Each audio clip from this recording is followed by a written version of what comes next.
رجعنا تاني لمراجعة تاني إعدادي شهر إبريل. لو أنت مرة تتفرج علينا تشجعنا باللايك وشارك في القناة، صل على النبي في الكومنتات، شارك أصحابك الفيديو. النهاردة عندنا مراجعة شهر إبريل، شرحنا كل دروس شهر إبريل ودروس زيادة. فلو أنت مش من الناس اللي متابعين ما تنساش تشترك في القناة، صل على النبي في الكومنتات. يلا نبدأ كده. عندنا النهاردة درسين جغرافيا بس هما اللي جايلك في شهر إبريل. الدرس الأولاني هيكون اللي هو درس رقم 3 في الوحدة الأولى، وأول درس في الوحدة الثانية، يعني درس الثروة الحيوانية ودرس المعادن. يلا نبدأ كده بسم الله. أول حاجة هنتكلم فيها والدرس الثالث في الوحدة الأولى، وده درس الثروة الحيوانية والسمكية في الوطن العربي. نبدأ بتعريف مهم جدا، هو تعريف ما المقصود بالمراعي الطبيعية. هتقول له حشائش تنمو طبيعيا دون تدخل الإنسان. تاني يا باشا، حشائش تنمو طبيعيا دون تدخل الإنسان وتربى فيها الحيوانات حسب غنى هذه المراعي. تاني يا باشا نقول له إيه؟ حشائش تنمو طبيعيا دون تدخل الإنسان وتربى فيها الحيوانات حسب غنى هذه المراعي. حسب غنى هذه المراعي كنا قلنا واحنا بنشرح الدرس، يعني في مراعي غنية ومراعي فقيرة. المراعي الغنية بيعيش فيها الايه؟ الأبقار. المراعي الفقيرة بيعيش فيها الأغنام، فدي حسب غنى هذه المراعي. أهم الحيوانات اللي عندنا في الوطن العربي أغنام، ماعز، إبل، جاموس، خيول، ماعز. تعال نشوف الأغنام، ودي أكثر الحيوانات انتشارا في الوطن العربي. وده سؤال اختار، وده سؤال صح وغلط، وسؤال صوت اللي هو إيه؟ أكثر الحيوانات انتشارا في الوطن العربي الأغنام. تقول لي يا باشا بما تفسر، أقول لك بسبب فقر المراعي الطبيعية. بسبب إيه يا باشا؟ فقر المراعي الطبيعية. طب تقول لي يا مستر من الدول؟ أقول لك السودان، المغرب، الجزائر. الأغنام السودان، المغرب، الجزائر. طيب الماعز تربى في الصومال والسودان، بس كده. صومال، السودان، ماعز، صومال، السودان. الأبقار تربى في جمهورية مصر الأول، جمهورية السودان ومصر والمغرب وسوريا والصومال. يبقى تاني كده الأبقار سودان، مصر، مغرب. سودان، مصر، مغرب، سوريا، صومال. الجاموس بلا باشا تربى في مصر والعراق بما تفسر على ضفاف الأنهار. يبقى تربى الجاموس ليه؟ على ضفاف الأنهار. طيب الخيول تتركز تربيتها في مصر والمغرب والعراق. الخيول مصر، مغرب، عراق. الخيول مصر، مغرب، عراق. الإبل في السودان. الإبل في السودان، الإبل دي هي إيه؟ الجمال. تتركز في السودان وبعض الدول العربية الأخرى. يتميز الوطن العربي بالشهرة الإبل العربية ذات الشهرة الكبيرة، يعني الجمال العربية مشهورة زي الخيول العربية، والتي تستخدم في سباق نقط. سباق نقط خلي بالك، في سباق الهجن في الإمارات والسعودية ومصر. والتي تستخدم في سباق الهجن في الإمارات والسعودية ومصر. يبقى تاني يا باشا تتركز في السودان وبعض الدول العربية الأخرى. تتميز في الوطن العربي بوجود الإبل العربية ذات الشهرة الكبيرة، وتستخدم في سباق النقط، سباق الهجن. سباق الهجن ده موجود في الإمارات، السعودية، مصر. يبقى أنا عاوز أطلع من الموضوع ده إن أكثر دولة فيها ثروة حيوانية هي دولة السودان. ماشي، إن أكثر الحيوانات انتشارا في الوطن العربي هي الأغنام. ماشي يا باشا، تمام يا باشا. اللي بعد كده يا محترم، أهمية الثروة الحيوانية. سؤال امتحان: مصدر لغذاء الإنسان بجانب الأسماك والحيوانات، أو مصدر لغذاء الإنسان حيث تمدنا باللحوم والألبان. مصدر لغذاء الإنسان حيث تمدنا باللحوم والألبان. اتنين، توفير المواد الخام. أكمل بقى، ركز بقى. تستخدم توفير المواد الخام اللازمة للصناعة مثل الجلود تدخل في صناعة الملابس والأحذية، واللبن يدخل في صناعة الزبد والجبن. خلي بالك من دي، أكمل لوحديها. يبقى مصدر لغذاء الإنسان تمدنا باللحوم والألبان، توفير المواد الخام الحيوانية اللازمة للصناعة مثل الجلود تدخل في صناعة الملابس والأحذية، واللبن يدخل في صناعة الزبد والجبن. تستخدم بعض الحيوانات في أعمال النقل وأعمال الحقل. تستخدم بعض الحيوانات في أعمال النقل وأعمال الحقل. طب تاني كده يا باشا، واحد، اتنين، تلاتة. مصدر لغذاء الإنسان بجانب الأسماك والحيوانات توفير المواد الخام اللازمة للصناعة مثل الجلود تدخل في صناعة الملابس والأحذية، واللبن يدخل في صناعة الزبد والجبن. تستخدم بعض الحيوانات في أعمال النقل وأعمال الحقل. تعال نشوف الفراخ، الدواجن. الكوكو. أهمية الدواجن الاستفادة من لحومها وبيضها كبديل للحوم الحمراء استفادة. يبقى تاني استفادة من إيه؟ لحومها وبيضها كبديل للحوم الحمراء. يعني أنت ما بتاكلش لحمة، بتاكل فراخ. معايا نجم ولا نمت مني؟ أنا لسه في الأول، ركز بقى معايا. فنقول يا باشا أكبر دولة عندها دواجن: السعودية، مصر، تونس. أكتر دول عربية عندها دواجن: السعودية، مصر، تونس. يبقى أكبر دولة دواجن أكبر يبقى السعودية. يليها مين يا محترم؟ يليها ها مصر. يليها مين؟ يليها تونس. وانا يا عم خلصنا من الدواجن، نخش على الاسماك. من الدول العربيه التي يوجد فيها جميع مصايد الاسماك، جميع مصايد الاسماك، مصر. لكن مين اكبر دوله انتاجا للاسماك؟ طب قبل ما نتكلم، المزارع السمكيه برضو مصر. والنهريه هتكون فين؟ دي مصايد الاسماك. النهريه هتكون مصر، سودان، دجله، نهر والعراق في دجله والفرات. والبحيرات اللي هي المصايد البحريه البحيريه، هتقول له البحيريه: بحيرات مصر الشماليه، بحيره قارون، وبحيره ناصر جنوب مصر. ها، البحريه هتبقى المغرب، مصر، عمان. تاني عيد معايا يلا. من الدول العربيه التي توجد فيها جميع مصايد الاسماك، مصر. اللي فيها مزارع سمكيه اكتر، مصر. اللي فيها نهريه، مصر، سودان، عراق. اللي فيها بحيريه، مصر بس عشان بحيرات مصر الشماليه وبحيره قارون وبحيره ناصر جنوب مصر. والبحريه هتبقى مغرب، مصر، عمان. لكن مين اكتر دوله عندها اسماك؟ مغرب، مصر، موريتانيا، عمان، اليمن. انا عاوز اركز في نقطه دلوقتي، عاوزك انت تركز فيها جميع مصادر الاسماك، مصر. اكتر دوله فيها اسماك هتكون المغرب. ماشي يا باشا، ماشي يا عم معتز. انا كده بدايه الكلام عن الاسماك. أهمية الأسماك يا باشا: تمد سكان الوطن العربي بغذاء بروتيني أساسي يحميهم من الأمراض. تمد سكان الوطن العربي بإيه؟ بغذاء بروتيني أساسي يحميهم من الأمراض. اتنين، تعويض الناقص من الإنتاج الزراعي والإنتاج الحيواني. اتنين، تعويض الناقص من الإنتاج الحيواني والإنتاج الزراعي. ثلاثة، زيادة الإنتاج السمكي يؤدي لازدهار حفظ وتعليم الأسماك. أكمل. يبقى ثلاثة نقول له زيادة الإنتاج السمكي يؤدي لازدهار مشروعات التصنيع مثل صناعة حفظ وتعليب الأسماك. يبقى واحد. اثنين، ثلاثة نقول له تمد السكان الوطن العربي بغذاء بروتيني أساسي يحميهم من الأمراض. تعويض الناقص من الثروة الحيوانية والزراعية. زيادة الإنتاج السمكي يؤدي إلى ازدهار مشروعات التصنيع مثل حفظ وتعليب الأسماك. أهم أسباب قلة الإنتاج السمكي. يبقى أنا هنا سؤال صح وغلط: الوطن العربي إنتاجه من الأسماك قليل، صح ولا غلط؟ يبقى صح. إنتاج الوطن العربي من الأسماك قليل ولا كتير؟ قليل.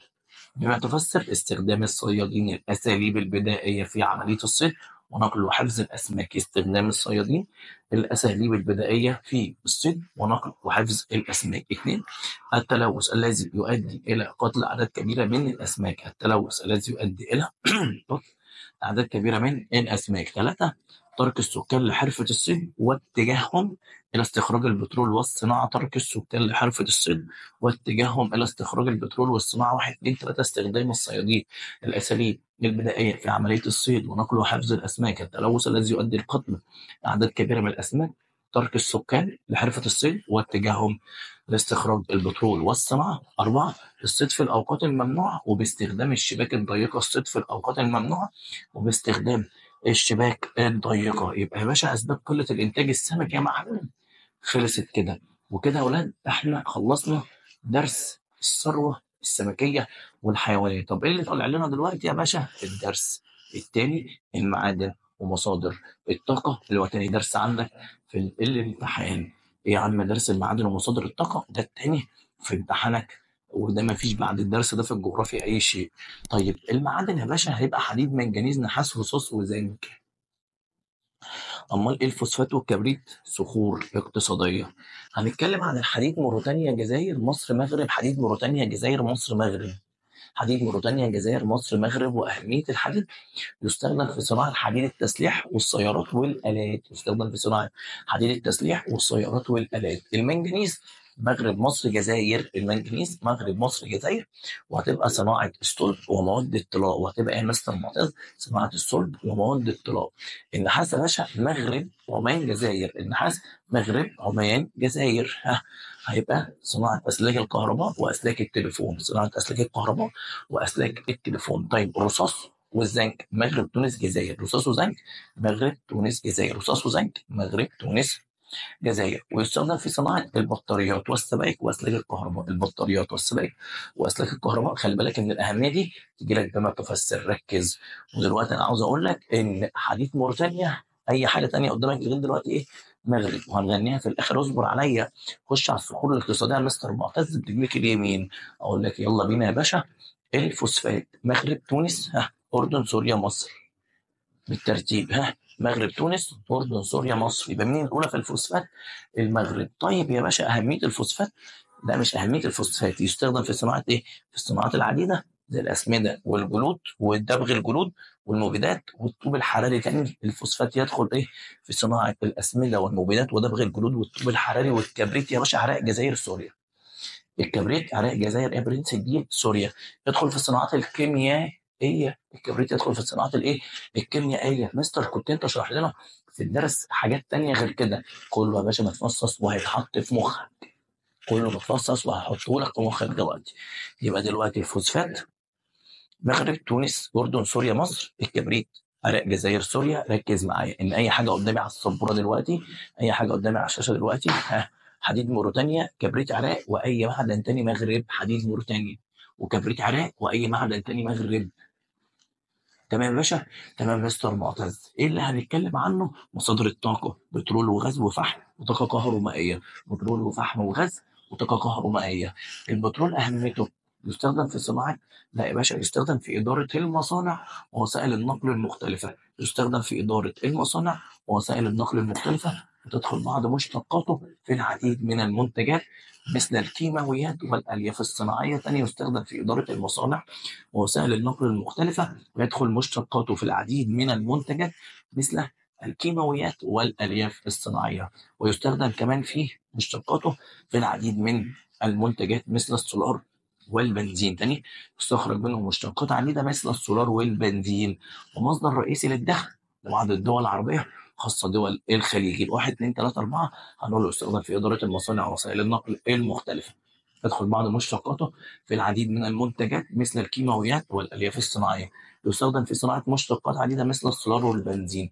وايه كمان يا باشا؟ ومصدر رئيسي للدخل، ها، لبعض الدول العربيه، ها، خاصه دول الخليج.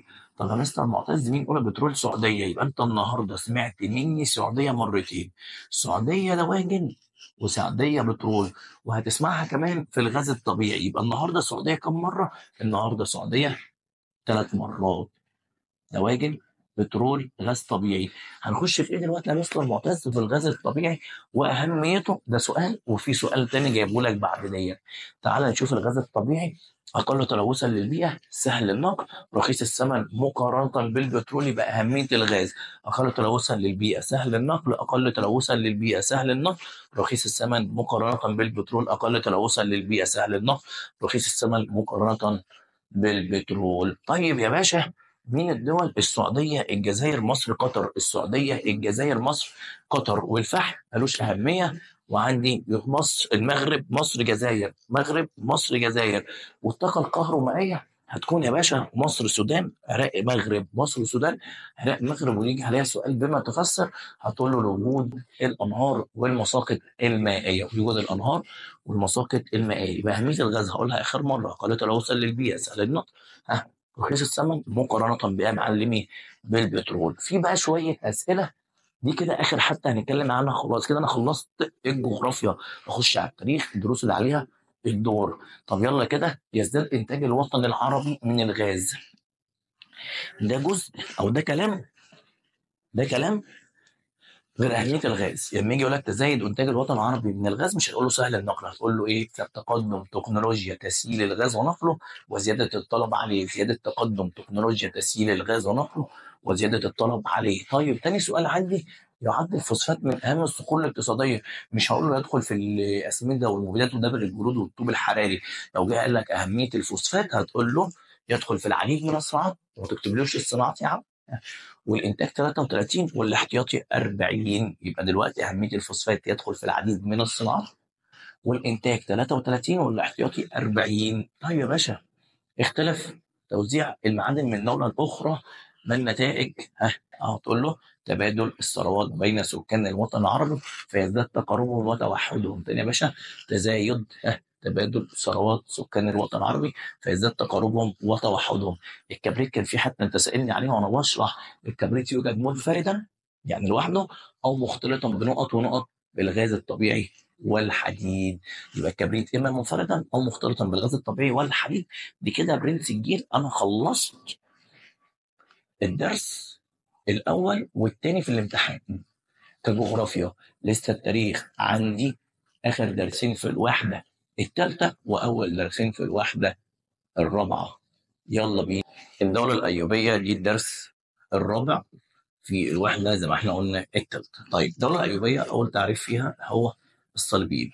يعني ايه صليبيين؟ لقب اطلق على الجنود الذين اتوا من اوروبا واتخذوا من الصليب شعارا لهم. تاني، هو ايه يا عم انت؟ لقب اطلق على الجنود الذين اتوا من اوروبا واتخذوا من الصليب شعارا لهم. طب يا عم وبعدين الخطر الصليبي جه على الشرق الاسلامي في الوقت اللي كان فيه الشرق الاسلامي ضعيف. واستمر قد ايه يا عم انت معتز؟ استمر يا باشا على شكل موجات متتاليه 200 عام. تمام. مستغلين زي ما انا قلت لك ايه حاله الضعف اللي في الدوله الاسلاميه. مين اللي هيجاهد الصليبيين؟ اللي هيجاهد الصليبيين اول واحد كان عماد الدين زنكي، بعد كده نور الدين محمود، بعد كده صلاح الدين، بعد كده هيكمل الناس اللي بعد كده. لكن عندي عماد الدين زنكي استطاع استرداد الرها من الصليبيين 1144 يعني 1144. مين استرد الرها من الصليبيين؟ عماد الدين زنكي. فالصليبيين بعد كده قتلوه. طيب يجي لنا بعده مين يا اولاد؟ نور الدين محمود ابن عماد الدين زنكي، وده تصدى للحمله الصليبيه الثانيه. لان لما احنا خدنا الرها منهم قاموا جايين بعتين الحمله الصليبيه الثانيه. طيب استطاع توحيد البلاد الاسلاميه وضم مصر اليه.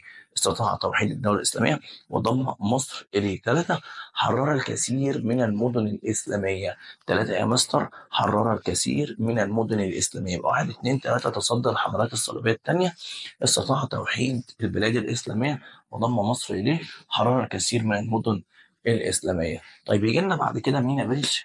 يجي لنا بعد كده صلاح الدين الايوبي. تعالى بقى يا باشا، ضرب بينه وبين الصليبيين معركه حطين، والتي انتصر فيها المسلمين واسترد بيت المقدس. حاول الصليبيين استرداد بيت المقدس فارسلوا الحمله الصليبيه الجديده اللي المفروض التالت. وبعدها عقد صلح الرمل وكان يشترط على بقاء بيت المقدس في ايدي ايه المسلمين. طيب تعالى سيبك بقى الكلام ده. الدوله الايوبيه اللي اسسها صلاح الدين الايوبي وكانت عاصمتها القاهره. واعماله كانت ايه يا عم انت؟ وحد البلاد الاسلاميه تحت رايته، نشر الامن والامان في مصر والبلاد المجاوره، انشاء المساجد، نشر الامن والامان قلنا، وانشاء المساجد والمدارس وجعلها مركزا لنشر التعليم الاسلامي، واحيا المذهب السني. فده سؤال خلي بالك منه، مين اللي احيا المذهب السني؟ صلاح الدين الايوبي. كمان اهتم بالعلم والعلماء وقربهم اليه. كمان اهتم بالعلم والعلماء وقربهم اليه. وجاهد ضد الصليبيين. يبقى وحد البلاد الاسلاميه، نشر الامن والامان في مصر والبلاد المجاوره، انشاء المساجد والمدارس لنشر تعاليم الاسلام، احيا المذهب السني، اهتم بالعلم والعلماء وقربهم اليه، وجاهد ضد الصليبيين. أشهر خلفاء صلاح الدين الأيوبي العادل أخو صلاح الدين الكامل ابن العادل تصدر الصليبيين في دمياط، والصالح نجم الدين أيوب ابن الكامل. يبقى أنا عندي خلفاء صلاح الدين ثلاثة: عادل كامل نجم الدين أيوب، العادل أخو صلاح الدين الكامل ابن العادل وتصدر الصليبيين في دمياط، والصالح نجم الدين أيوب. ده قصة كبيرة عندك في الموضوع كله. طيب نهاية الدولة الأيوبية يقول لك بما تفسر، تقول له بعد مقتل توران شاه على اخر سلاطين الدوله الايوبيه على يد المماليك. يبقى انتهت ليه؟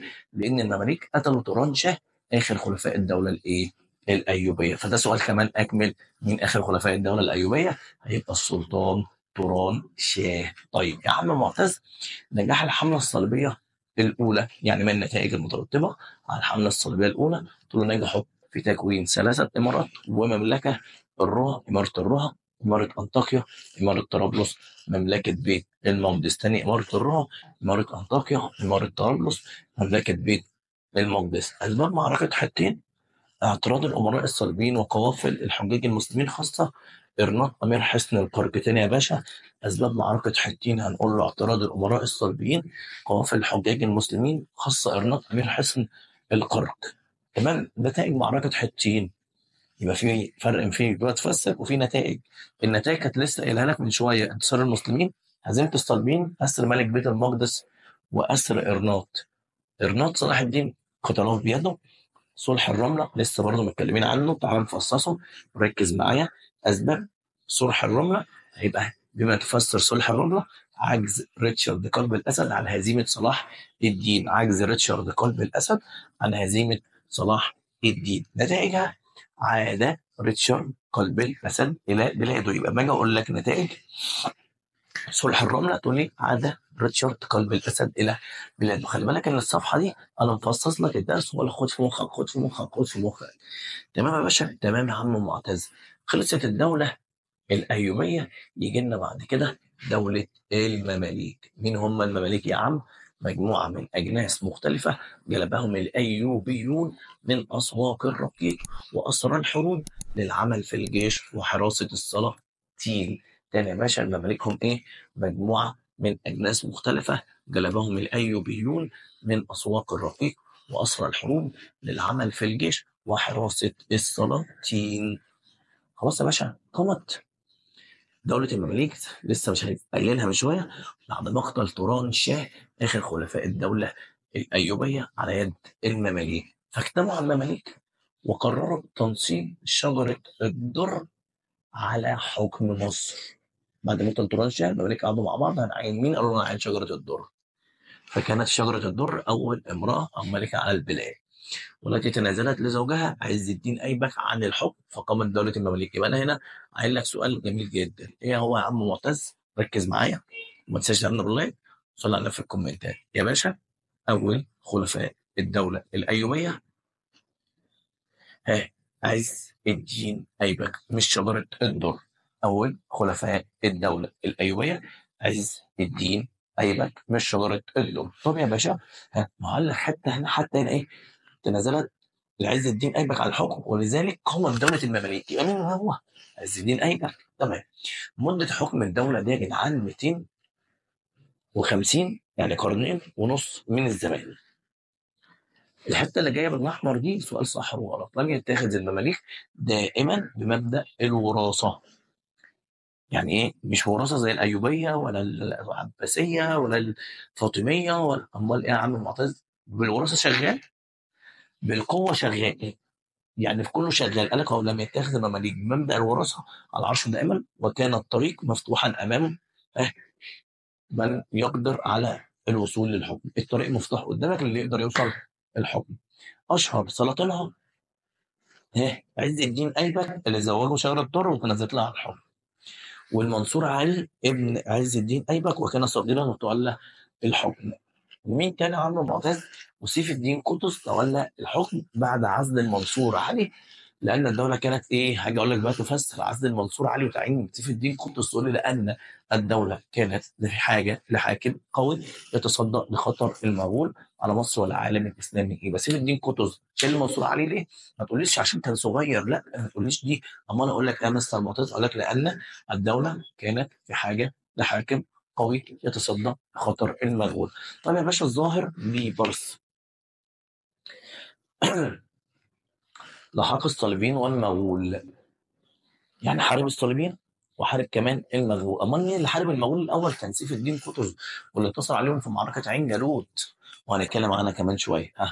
استولى على العديد من المدن والحصون التابعه للصليبيين، ومنها انطاكيا اقوى الامارات الصليبيه. يبقى انا هنا عندي مين اللي استولى على انطاكيا؟ هيبقى الظاهر بيبرس. اقوى الامارات الصليبيه كانت ايه؟ انطاكيا. تاني يا باشا، استولى على العديد من المدن والحصون التابعه للصليبيين، ومنها انطاكيا اقوى الامارات الصليبيه. يبقى اقوى الامارات الصليبيه هي ايه؟ نجي انطاكيا. طيب، أحيا الخلافة العباسية في القاهرة 659 بعد تدميرها في بغداد. ده مين يا باشا؟ الظاهر بيبرس. طيب، بدأ مسجده المعروف بمسجد الظاهر بيبرس والمدرسة الظاهرية بالقاهرة، واهتم بشؤون الزراعة وتحسين أحوال البلاد اقتصاديا في عهده. يبقى مين اللي استرد أنطاكيا؟ هتقول لي الظاهر بيبرس. أقوى الإمارات الصليبية؟ هتقول لي أنطاكيا. مين اللي أحد الخلافة العباسية؟ هتقول لي الظاهر بيبرس. طيب يجي بعده الأشرف خليل بن قلاوون، استرد عكا وصور وصيدا وغيرها من المدن الإسلامية. يبقى مين اللي استرد صور وصيدا وعكا؟ هيبقى الأشرف خليل بن قلاوون. ركز ركز ركز. تصفية الوجود الصليبي، ها، الأشرف خليل بن قلاوون. يعني إيه يا مستر تصفية الوجود الصليبي؟ يعني ما عادش في صليبيين في عهد مين؟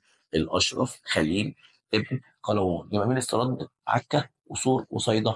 الأشرف خليل بن قلاوون. مين اللي أنهى الوجود الصليبي؟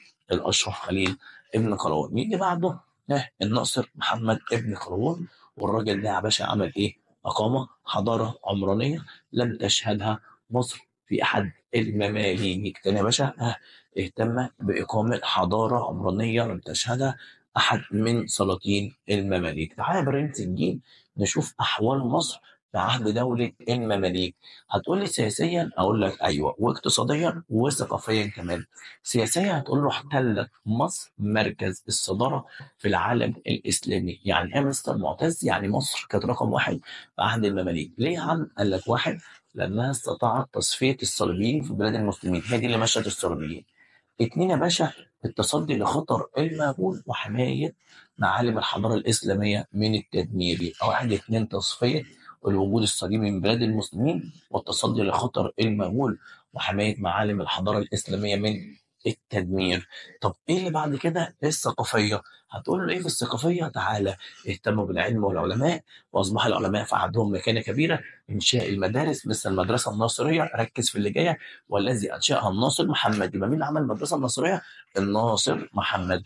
طيب بناء المساجد مثل مسجد الظاهر بيبرس. الطب، فمدن العديد من المستشفيات التي كانت تعرف باسم البيمارستانات مثل البيمارستان قلاوون المنصوري.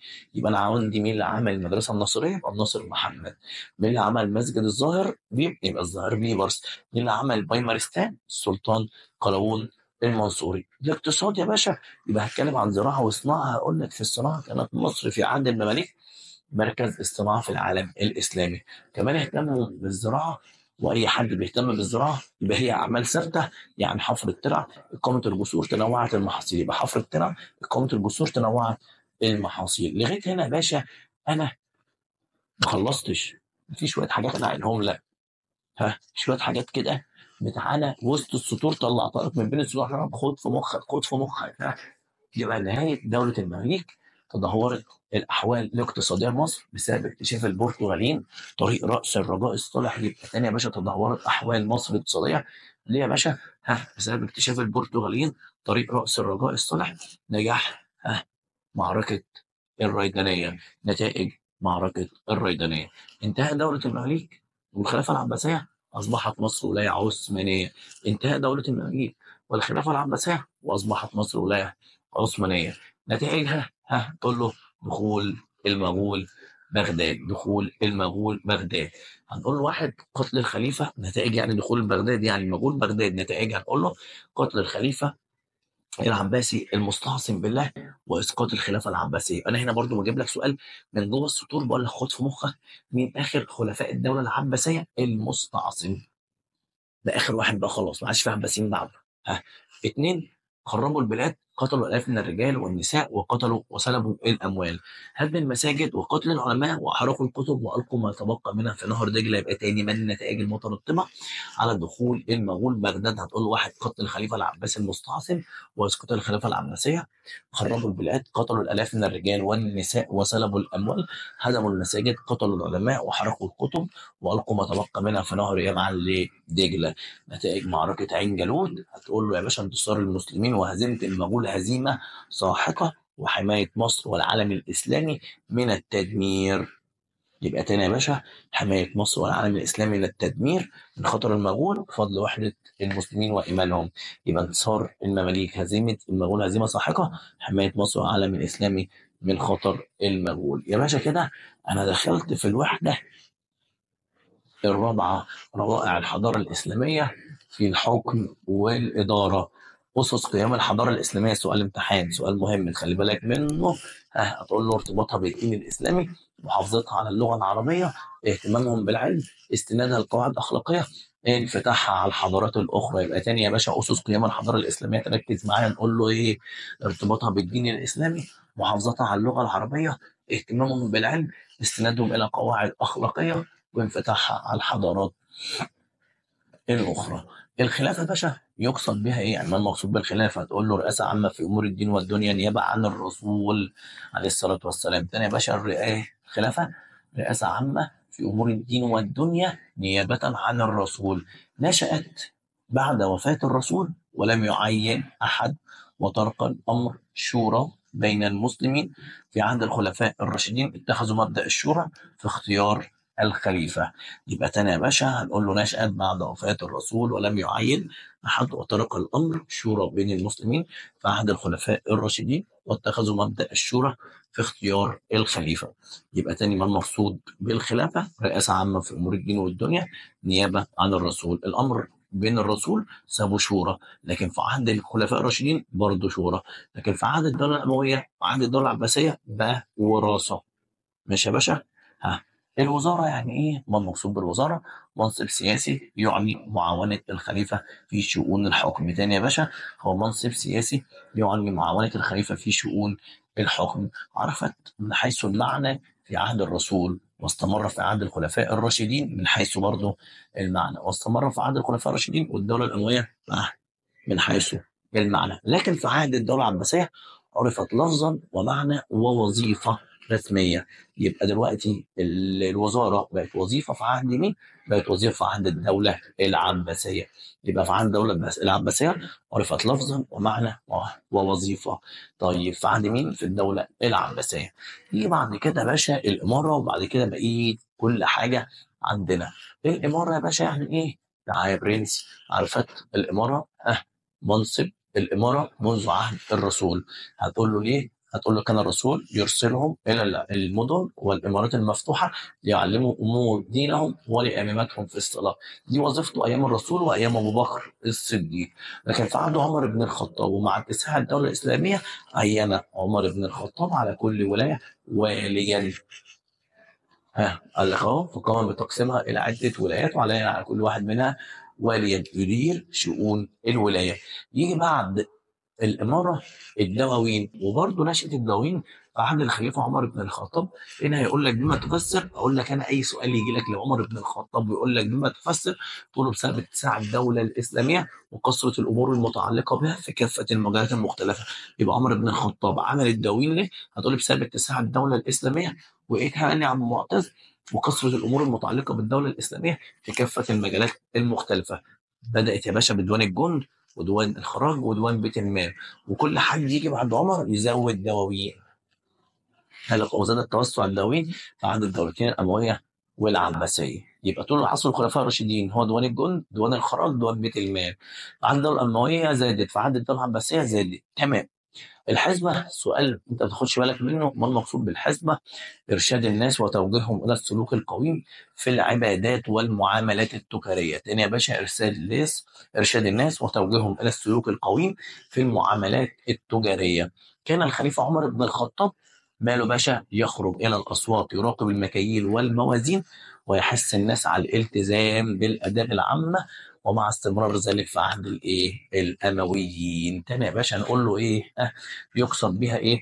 ارشاد الناس وتوجيههم الى السلوك القويم في المعاملات التجاريه. كان الخليفه عمر بن الخطاب يخرج الى الاسواق بنفسه، يراقب المكاييل ويراقب الموازين، ها، ويحث الناس على الالتزام بالاداب العامه. واستمر المنصب ده في عصر الدوله الامويه. لكن طبعا في عصر الدوله العباسيه ايه اللي حصل؟ تم يا باشا في عصر الدوله الامويه اصبحت وظيفه رسميه يعين صاحبها ويرقب عليه المحتسب. يبقى امتى الحسبه بقت وظيفه؟ هتقول لي في عهد الدوله العباسيه. واطلقوا على صاحبها اسم ايه؟ اطلقوا على صاحبها اسم المحتسب. الشرطه يا باشا يقصد بها، او ما المقصود بالشرطه؟ جند يستعين بهم الخليفه او الوالي لحفظ الامن والنظام وملاحقه المفسدين. تاني يا باشا يقصد بها ايه؟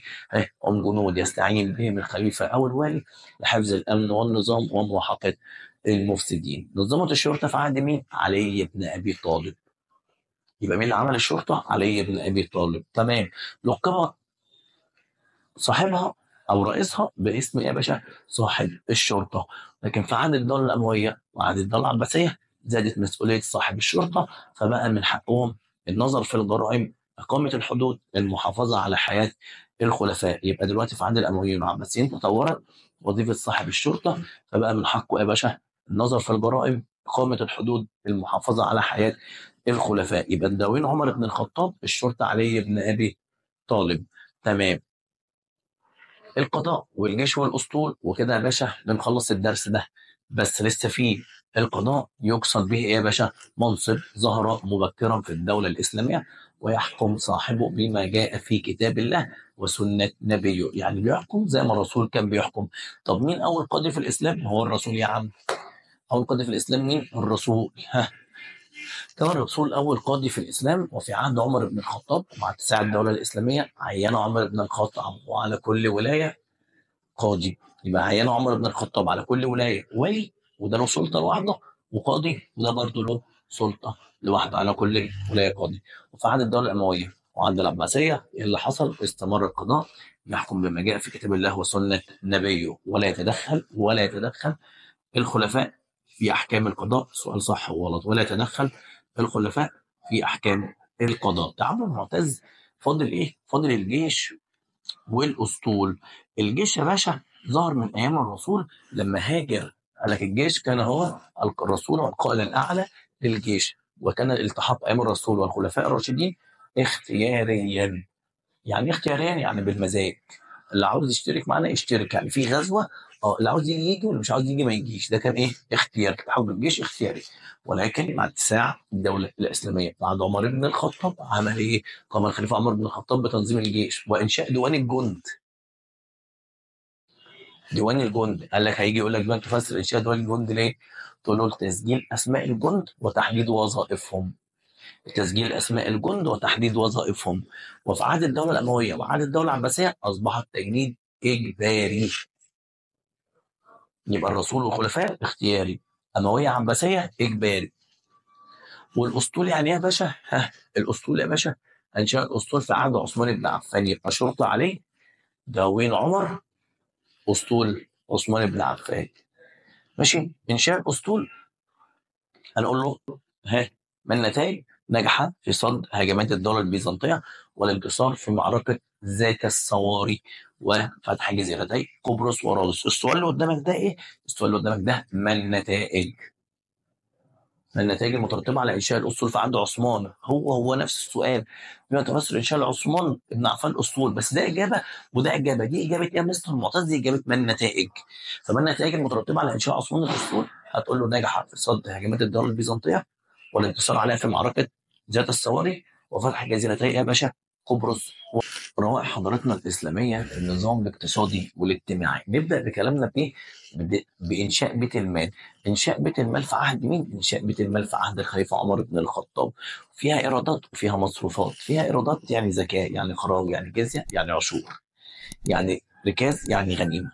هتبدا بايه؟ بالزكاه اللي هي ايه؟ ركن من اركان الاسلام، فرض على كل مسلم قادر ليعطى للفقراء والمساكين. طيب الخراج هي بقى ضريبه كانت تؤخذ على او كانت تفرض على كل ما تنتجه الاراضي الزراعيه التي فتحها المسلمون او اخذوها صلحا. شوف عداله الاسلام بتقول لك ايه؟ وتقدر قيمتها حسب جوده الاراضي الزراعيه. يبقى الخراج ضريبه كانت تؤخذ على الاراضي الزراعيه التي فتحها المسلمون او اخذوها صلحا وتقدر قيمتها حسب جوده الاراضي الزراعيه. الجزيه هي ايه؟ مبلغ من المال كان يؤخذ من اهل الذمه. واهل الذمه دول مين؟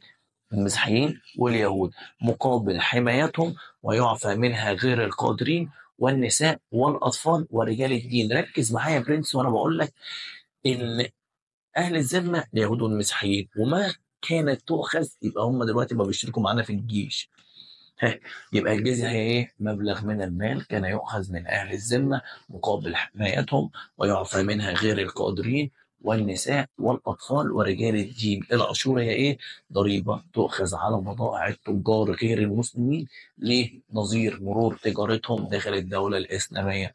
العشور هي إيه يا باشا؟ ضريبة كانت تؤخذ على بضائع التجار غير المسلمين نظير مرور تجارتهم داخل الدولة الإسلامية. الركاز يا باشا هي إيه؟ ضريبة كانت تؤخذ على كل ما يخرج من باطن الأرض من ذهب وفضة ونحاس. الركاز يا باشا ضريبة كانت تؤخذ على كل ما يخرج من باطن الأرض من ذهب وفضة ونحاس. والغنيمة كل ما كان يحصل عليه المسلمين من غنائم ومكاسب فتوحاتهم الإسلامية. تاني يا باشا، الغنيمة كل ما كان يحصل عليه المسلمون من غنائم ومكاسب فتوحاتهم الإسلامية. مصروفات بيت المال يا باشا: واحد، الإنفاق على الفقراء والمساكين وذوي الاحتياجات الخاصة.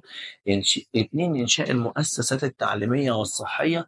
ثلاثة، إنشاء المؤسسات الزراعية والصناعية والتجارية. أربعة، الجيش والأسطول. خمسة، دفع رواتب العاملين في الدولة. آخر مرة مصروفات بيت المال: الإنفاق على الفقراء والمساكين وذوي الاحتياجات الخاصة، إنشاء المؤسسات التعليمية والصحية، إنشاء المؤسسات الزراعية والصناعية والتجارية، إنشاء الجيش والأسطول، ودفع رواتب العاملين في الدولة. الأنشطة الاقتصادية في الدولة الإسلامية: وأنا هتكلم عن زراعة، هتكلم عن صناعة، هتكلم عن تجارة. هبدأ بالزراعة وزاد الاهتمام بالزراعة. لسه قايلها لك في الجغرافيا: حفر القنوات، شق الترع، إقامة الجسور. تاني، شق الترع، إقامة الجسور، واستصلاح الأراضي الزراعية.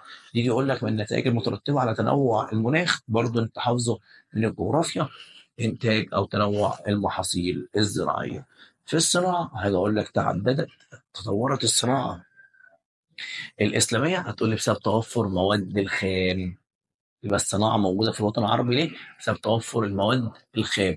وأهم الصناعات عندنا هتكون الفخارية زي الأواني الفخارية، المعدنية زي الأواني والأسلحة وبعض أدوات الزينة، الخشبية زي الأبواب والأثاث بأنواعها المختلفة، الغذائية مثل عصر الزيوت وتجفيف الفاكهة والخضروات، والزجاجية كانت من الرمال الصحراء البيضاء، والكيميائية زي الصابون والعطور، والصناعات الجلدية زي الوسائد والسيور، وصناعة المنسوجات من المنسوجات القطنية والحريرية. يبقى الفخارية أواني فخارية، المعدنية أواني أسلحة بعض أدوات الزينة، والصناعات الخشبية زي الأبواب والأساس بأنواعها المختلفة، والغذائية زي عصر الزيوت وتجفيف الفاكهة والخضروات، وصناعة الزجاج كانت تصنع من الرمال البيضاء، والصناعات الكيميائية مثل صناعة الصابون والعطور، والجلدية زي الوسائد والسيور، وصناعة المنسوجات القطنية والحرارية. في التجارة بقول له يا باشا ازدهرت التجارة في الدولة الإسلامية. هتقول لي بسبب إيه يا باشا؟ تقدم الزراعة والصناعة، وإقامة الأسواق والخانات والاستراحات والأساطيل التجارية البحرية، وإصلاح الطرق التجارية، تمسك التجار المسلمين بالمبادئ السامحة في البيع والشراء. ركز معايا: تقدم الزراعة والصناعة، إقامة الأسواق والخانات والاستراحات والأساطيل البحرية، إصلاح الطرق التجارية، تمسك التجار المسلمين بالمبادئ السامحة في البيع والشراء، عارفة عن المسلمين الصدق والأمانة. هتقول لك من النتائج، تقول له دخول الناس في دين الله أو دخول الناس في الإسلام. يبقى عارفة عن التجار المسلمين نقط الصدق والأمانة. ما النتائج؟ هتقول له دخول الناس في الإسلام. طيب، انقسمت التجارة طول عمر التجارة نوعين، يا ركز معايا: يا إما داخلية يا إما خارجية. لو قال لي داخلية أقول له حركة البيع والشراء بين الدول الإسلامية وولايتها. طب لو قال لي خارجية أقول له حركة البيع والشراء بين الدول الإسلامية وغيرها من الدول الأخرى. لو اتكلمنا عن النقود يعني الفلوس، هقول لك تعالى: في عهد الخلفاء الراشدين كانت الدينار البيزنطي مصنوع من الذهب، والدرهم الفارسي مصنوع من الفضة. يبقى الدينار من الذهب، الدرهم من الفضة. فضلنا ماشيين بالدينار الدينار والدرهم لغايه ما جه العصر الاموي، وجه عبد الملك بن مروان وقام جاي يصنع العمله الاسلاميه اللي كتب عليها الشهادتين واسم الخليفه. دخلنا بعد كده في اخر حاجه عندنا عناصر المجتمع الاسلامي: ثلاثه: عرب موالي اهل ذمه. عناصر المجتمع الاسلامي: عرب موالي اهل ذمه. العرب هم اصل الدوله الاسلاميه واللي ربنا اختارهم لحمل رساله محمد. ليه؟ لا تقول له لما لهم من صفات وخصال حميده كانت سببا في ايه؟ في نشر الاسلام. طب الموالي هم ايه؟ غير العرب الذين دخلوا الاسلام من بلدان مختلفه مثل صهيب الرومي، بلال الحبشي، سلمان الفارسي. تاني الموالي هم ايه يا باشا؟ غير العرب الذين دخلوا الاسلام من بلدان مختلفه مثل صهيب الرومي، بلال الحبشي، سلمان الفارسي، أهل الذمة، اليهود والمسيحيين الذين ظلوا على دينهم بعد الفتح الإسلامي. اليهود والمسيحيين الذين ظلوا على دينهم بعد الفتح الإسلامي. طب حظت المرأة، يعني خدت المرأة مكانة متميزة في المجتمع الإسلامي. هيجي يقول لك ده اللي قلت له، حيث أعطى الإسلام حقها السياسي والاقتصادي والاجتماعي، فأصبح لها حق إبداء الرأي، حق التعليم، حق العمل، حق التملك، بحيث أعطاها الإسلام حقها السياسي والاقتصادي والاجتماعي، فأصبح من حقها إبداء الرأي والتعليم والعمل والتملك. وبرز دل على يعني ان في العديد من النساء، هتقول السيده خديجه والسيده عائشه والسيده زبيده زوجة هارون الرشيد والسيده ام عطيه الانصاريه. موفق ان شاء الله في امتحان شهر ابريل. فلو انت اول مره تتفرج علينا ما تنساش تعمل باللايك وتشترك في القناه، صلي على النبي في الكومنتات، شارك اصحابك الفيديو، فصصت لك إيه اللي هيجي في الامتحان واهم النقط اللي انت خايف منها وبتلخبط. سلام.